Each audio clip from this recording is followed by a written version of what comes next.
You're here because you want to get smart, fast, right, understand what's important without getting lost in all the noise. Exactly. And that's what we aim to do. So today we're doing a deep dive into something pretty cool, a match analysis report.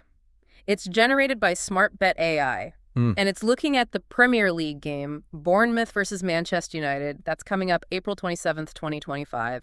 Kickoff's 3 p.m. over in Bournemouth. And what jumps out straight away is just, well, the sheer amount of data behind this. SmartBet AI isn't just guessing. No. It pulls from historical match data, loads of different statistical models. It's pretty sophisticated stuff. It really is. So our mission today is to basically pull out the key insights for you. What are the main predictions? And maybe more importantly, how did the AI even get there? Yeah, understanding the why behind the numbers. Exactly. So by the end of this, you should have a much clearer picture of what the data suggests about this match. Okay, let's start with the basics. Set the scene. Right. So the match, April 27, 2025, 3 p.m. kickoff. It's at the Vitality Stadium, Bournemouth's home ground. Got it. What about the weather? Sometimes that plays a part. The report actually mentions that too. It looks like partly sunny, but there's a chance of showers. Temperature maybe around 61 to 63 Fahrenheit. Okay. Bit breezy too, west-southwesterly wind, 12, 14 mile per hour, and about a 40% chance of rain hitting during the game. So potentially a bit wet, maybe a bit slick, could influence things. Now, the big one, players. Who's actually available? Injuries are always key. Let's start with Bournemouth. Go Bournemouth. Luis Sinisterra, he's a forward, played 12 games, got a goal and assist. He's got a side problem. Expected return April 27th. Oh, the day of the match. That's tight. Very tight. Then Ryan Christie, another forward, played a lot more, 29 matches, 2 goals, 3 assists. He's got a groin injury, not expected back to late June. So he's definitely out. Definitely out. Hamad Traore, midfielder, listed as other injury, could be back April 26th, so just before the game. Another maybe. Okay. Any others? Yeah, one more significant one. Ines Unal, forward. 17 matches, 2 goals, 1 assist. He's got a cruciate ligament injury, long term.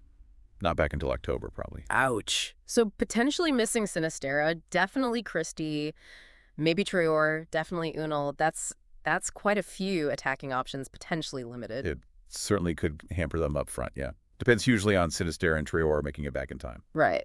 Okay, let's flip to Manchester United. What's their injury situation look like? For United, Matthijs de Ligt, the defender, played 28 times, scored twice. He's got another injury expected back early MA, so he'll likely miss this one. Okay, defender out. Then Joshua Zirkzee, forward, 32 matches, 3 goals, 1 assist. Thigh injury, expected return is June, so he's out too. Another attacker missing? Yep. Toby Collier, midfielder, only 6 appearances though. Other injury, but like Sinisterra for Bournemouth, his expected return is April 27th. Another match day, maybe? Possibly. Amad Diallo, forward, he's had a decent impact, 22 matches, 6 goals, 6 assists. Ankle injury, not back till late May. So Diallo's out. Significant miss, that one. Definitely. And the big one, perhaps, Lisandro Martinez. Key defender, 20 games, 2 goals, 1 assist. Knee injury, expected return is January 1st, 2026. Wow. Okay, so long term, that really affects their defense, doesn't it? Both de Ligt and Martinez out? Yeah, it raises serious questions about their backline for this game. Plus, Zirkzee and Diallo missing impacts their attack too. Collier, well, maybe some depth if he's fit, but not a regular. Okay, so we've got the scene, the weather, and crucially, who's likely in and out. Now, let's get into the AI itself, SmartBet AI. How does it actually make these predictions? It uses a hybrid approach, right? That's right. It combines a couple of techniques. For predicting the number of goals, it uses something called Poisson regression. Okay. And then for the overall match result, win, draw, or lose, it uses machine learning models, specifically random forest, XGBoost, and something called an MLP neural network. Right. Okay. Can you break down Poisson regression first, in simple terms? Sure. Imagine you're just counting things that happen, like goals in a football match. Poisson regression is basically a statistical method designed to predict those kinds of counts. It looks at past data, considers different factors. Like team strength, home advantage. Exactly. And importantly here, those injuries we just talked about, it factors all that in to estimate how many goals each team is likely to score in this specific game. And the machine learning bits, random forest, XGBoost, they sound complicated. They are quite complex under the hood, but the idea is they're like superpowered pattern finders. Think of them as different expert analysts. Each one looks at tons of historical data results, player stats, team form, all sorts, from slightly different angles to spot patterns that suggest whether a team is more likely to win, lose, or draw. So multiple perspectives trying to find the most likely outcome. Makes sense. The report also mentions ELO ratings. What role do they play? ELO ratings. They're basically a way of measuring team strength that changes dynamically based on results. Win a game, your rating goes up. Lose, it goes down. Beat a strong team, it goes up more. Lose to a weak team, it drops faster. Okay, standard ranking system, sort of. Sort of, but here's the clever bit. SmartBet AI adjusts these ELO ratings based on the current injury list. Ah, so it's not just a general strength measure, it's strength right now, given who's available. Precisely. It reflects the team's potential strength for this specific match. And for this game, the adjusted ELO for Bournemouth is 433.55. Okay. And United. Manchester United's adjusted ELO is 1518.67. Oh. So hang on. Based on these adjusted ratings, Bournemouth actually has a slightly higher rating? Yep. According to this specific metric, factoring in the current injuries, Bournemouth are rated slightly stronger going into this match. It's a small difference, but it's there. And these ratings keep changing with every match played. That's really interesting. So slight edge to Bournemouth on paper, based on ELO. Okay, let's talk goals then. What did that Poisson regression predict? How many goals? So the standard Poisson model predicts Bournemouth scoring 2.62 goals on average. 2.62. Okay. And Manchester United predicted to score around 2.26 goals. So again, a slight edge to Bournemouth in expected goals, matching the ELO hint. But you mentioned confidence intervals before. There was another Poisson model, bootstrapped. Yeah, bootstrap Poisson regression. It's about acknowledging uncertainty. Football isn't perfectly predictable, right? Definitely not. So instead of just one number, bootstrapping runs thousands of simulations based on the initial prediction. This gives a range, a 95% confidence interval. It tells us where the actual number of goals is most likely to fall. Okay, so what are those ranges?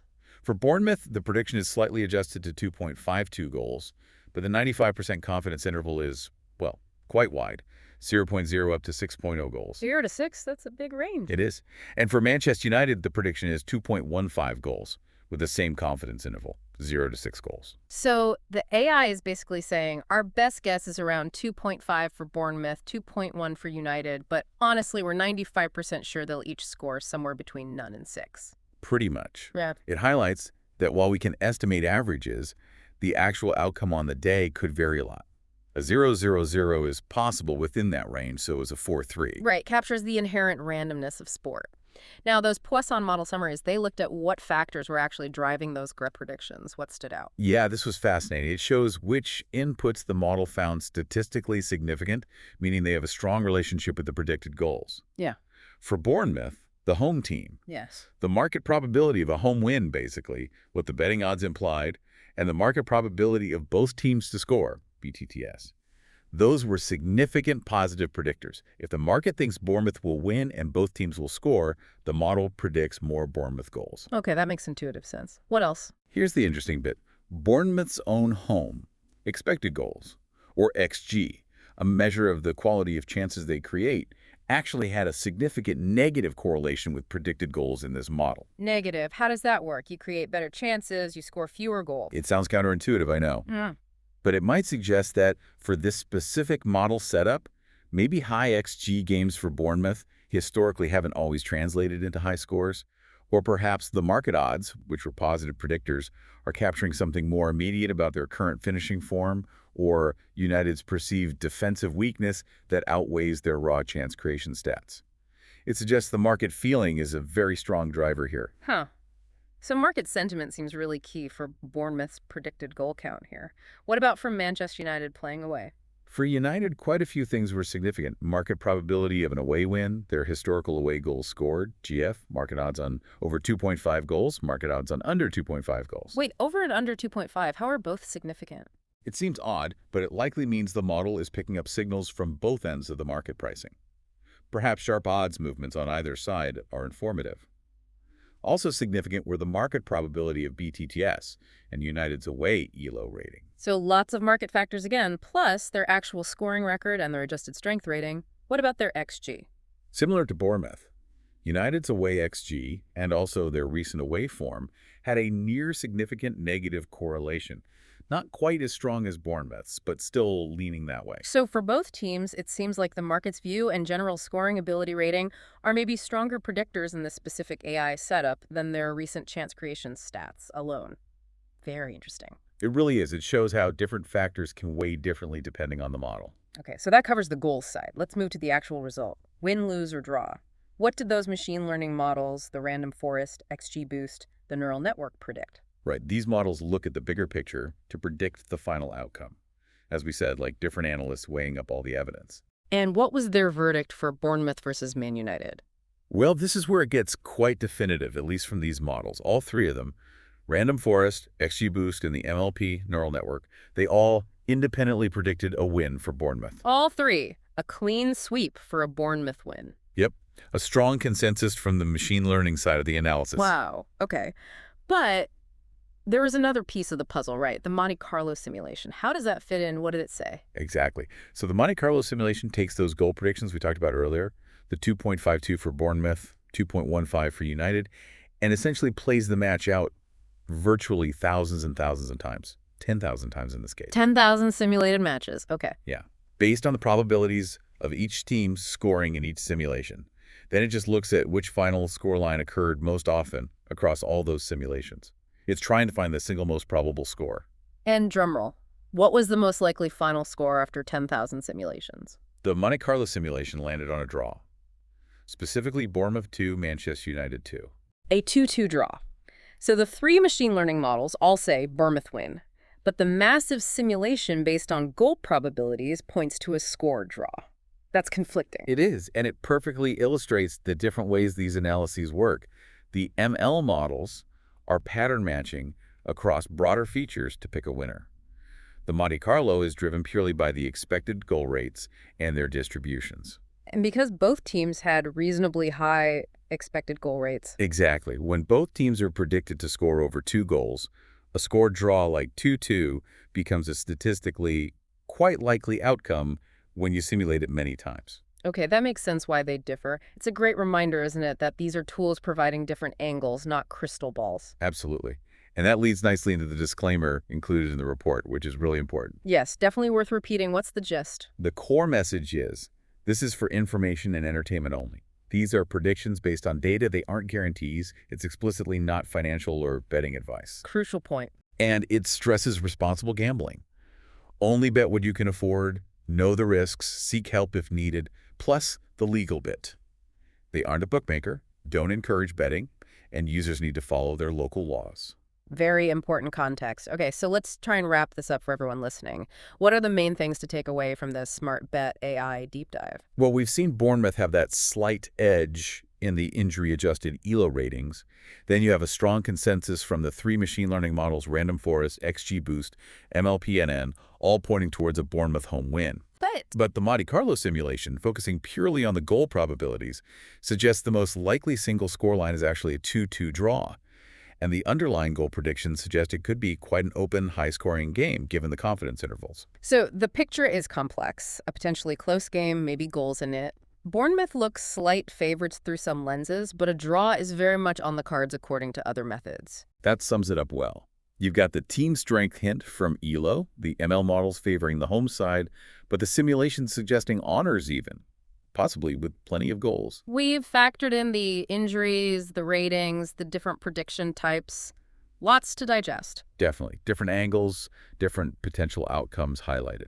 Which brings us nicely to our final thought for you, the listener. Considering everything we've discussed, especially those wide confidence intervals for goals, and that split between the ML models saying Bournemouth win and the simulation saying 2-2 draw, what single piece of information, maybe something we haven't even focused on, do you think will actually be the most decisive factor when the whistle blows on April 27th? Something to chew on until the match.